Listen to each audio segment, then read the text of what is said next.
Okay, so taking a look at some more related rates problems. I'm skipping example number 10 right now. I'll come back to it at a later point. I wanted to get to the ladder problems. Again, another classic related rates problem where you have a ladder leaning against the wall and the ladder is sliding down the wall.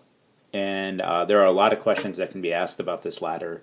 We can ask how fast is the top of the ladder approaching the ground? How fast is the base of the ladder moving away from the wall? How fast is the area formed between the ladder and the wall changing under certain constraints? So I've drawn a picture of my ladder and my wall over there to the right, the X, Y, and Z, where Z is the ladder, X is the distance the base is from the wall, and Y is the height that the top of the ladder is from the base. And then I've thrown in some values for later on so that when we get there we can do some quick math. In this particular case, we're trying to find how fast the foot of the ladder is moving away from the house.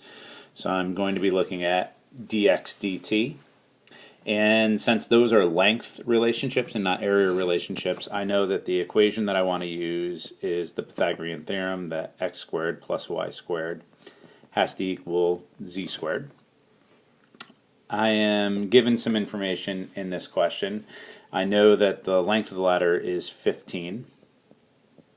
I know that dy dt, the rate at which the ladder is moving down the wall, is 4 feet per second. And since it's moving down, I know that it's actually negative 4 for dy dt. And I know that I'm also looking for when this is y equaling 5. What I'm trying to find is dx dt. Now, a couple of things. If you kind of picture this as taking a snapshot of what's going on here, at any given instant, there will be an x, a y, and a z value. Z is constant throughout this entire time. The length of the ladder is not going to change. There is no dz dt. However, x and y are both changeable as the ladder moves down the wall. So x will have a dx dt and y will have a dy dt. Why that's important is when I look at this equation that relates the lengths of the ladders, if I were to take the derivative prior to substituting values in, or if I substituted values in prior to taking the derivative, everything would become constant and there would be no dx dt and no dy dt, which clearly I need a dx dt, that's what I'm trying to find, and I'm given a dy dt, so I need those in the problem. However, dz dt, it doesn't matter. dz dt is 0 because the ladder doesn't change length, so that won't matter when I substitute values in.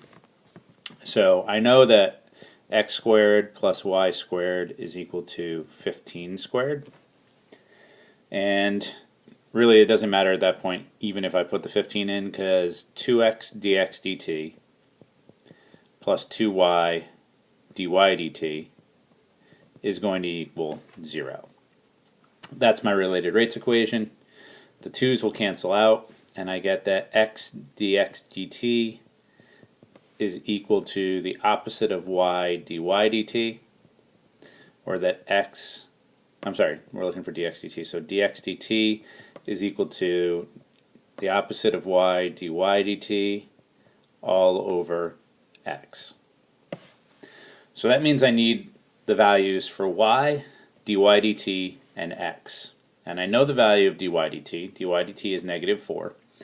And if I come back over to my triangle over here, when z is equal to 15 and y is equal to 5, x is equal to radical 200. So that's just using the Pythagorean theorem. So I know that the opposite of 5 times negative 4 divided by radical 200 is going to be my value for dx dt. And I can go ahead and get that. That's 20 divided by, what's that, 10 radical 2? Sorry, 10 radical 2, which is 2 over radical 2, which is 2 radical 2 over 2, or just radical 2. So dx dt is radical 2 feet per second, meaning that the base of the ladder is kicking out from the wall. It's getting bigger, so dx dt is going to be positive. It gets bigger at a rate of radical 2 feet per second as the ladder moves down the wall at 4 feet per second. In part B of this problem, same triangle, same house, same ladder.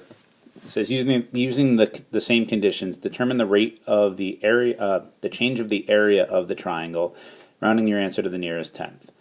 So same triangle x, y, z, but in this case, since I want to find the rate of change of the area, I'm going to use the equation area equals 1/2 base times height. So area equals 1/2 xy. Same conditions as the previous problem, so everything from the previous problem carries over. So my radical 2 for dx dt, my -4 for my dy dt, x is radical 200, y is 5, z is 15. So any of those values I need, I have. And then what I'm trying to find is dA dt. I am trying to find the change in area with respect to time, so dA dt. So let's first start off and generate the related rates equation. That dA dt is equal to 1/2, and then we have a product rule here. So xy would be y dx dt plus x dy dt. And because I already did the previous problem, I already know all of these values. So all I really have to do is substitute in now that dA dt is 1/2 the y value, which is 5 times radical 2, plus the x value, which was radical 200 times -4.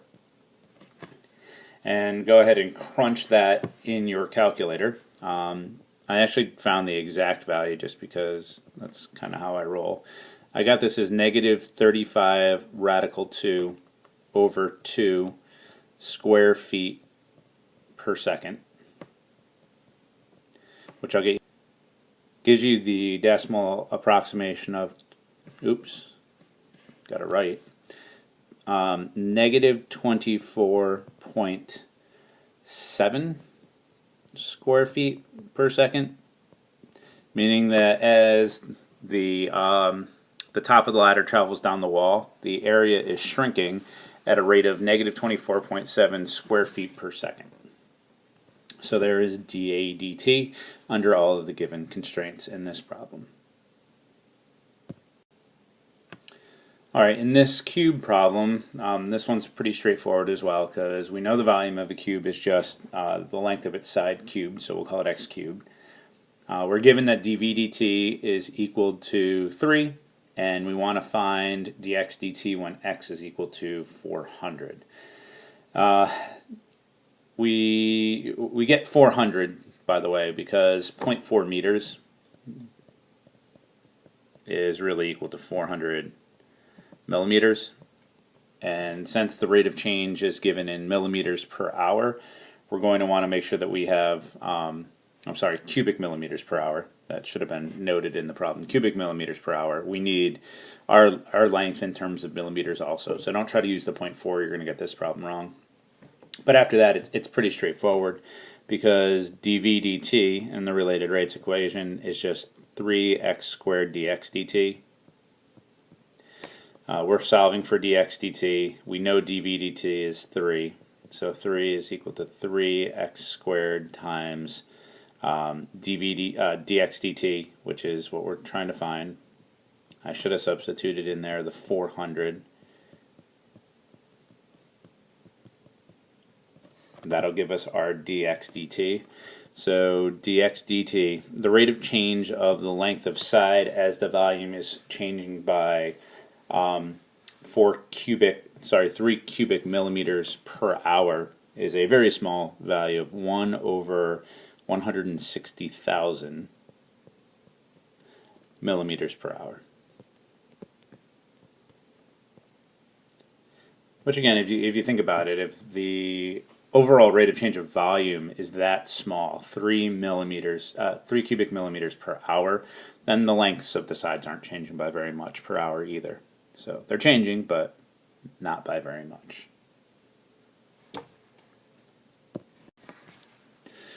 All right, take a chance at this one. See if you can set up your E, G, and F and go ahead and find what is being asked of you in this problem. We're going to round our answer to the nearest hundredth, so we're going to get a decimal value for this. Pay attention to your signs of things, and there is a small little trick in this one when you have to find the value of r, but you are given enough information, so don't think that you can't do it. You most definitely can. So take a second, give it a shot, and see what you get.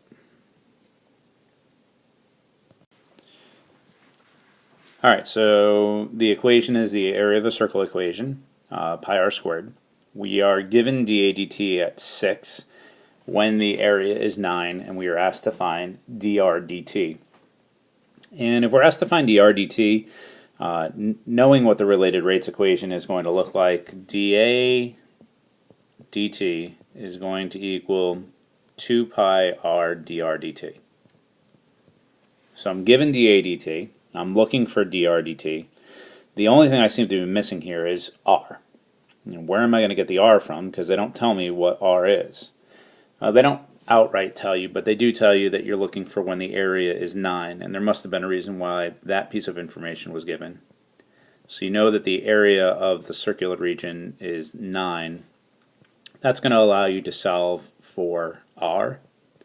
So you get that r is equal to plus or minus 3 radical pi over pi, which we know r has to be positive, so our r value that we're going to use is going to be positive 3 radical pi over pi. That'll be the radius, and we can go ahead and substitute in to find dr dt. So dr dt is going to equal dA dt, which is 6, divided by 2 pi times 2 pi divided by r. Sorry, let me say that again.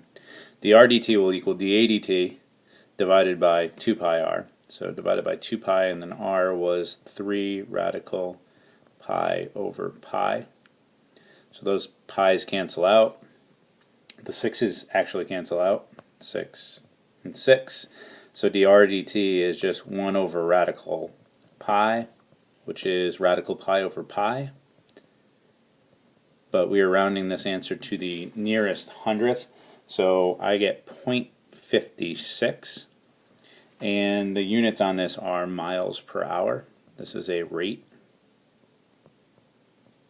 So the radius of the circle is expanding at a little over a half a mile per hour, chasing the old penguins.